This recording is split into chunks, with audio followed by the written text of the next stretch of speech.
Sorotan berikutnya, Menteri ESDM Bahlil Lahadalia menjamin stok BBM dan LPG untuk Lebaran aman. Bahlil memastikan harga BBM subsidi tidak akan mengalami kenaikan hingga Hari Raya Idul Fitri nanti. Bahlil menyatakan meski ada gejolak harga minyak global akibat perang Amerika Israel dengan Iran, namun harga BBM subsidi tidak akan mengalami kenaikan. Sementara harga BBM non-subsidi sesuai ketentuan akan mengikuti mekanisme pasar.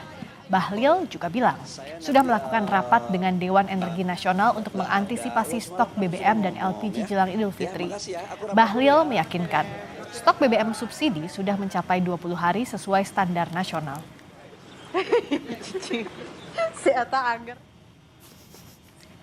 BBM kita untuk menjelang Hari Raya Idul Fitri, insya Allah semua aman, termasuk dengan LPG.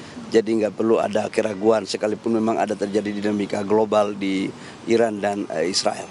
Harga untuk harga BBM subsidi, saya pastikan bahwa sampai dengan Hari Raya tidak ada kenaikan apa-apa. Sekalipun ada terjadi kenaikan harga minyak akibat perang Israel, Amerika dan Iran. Ya.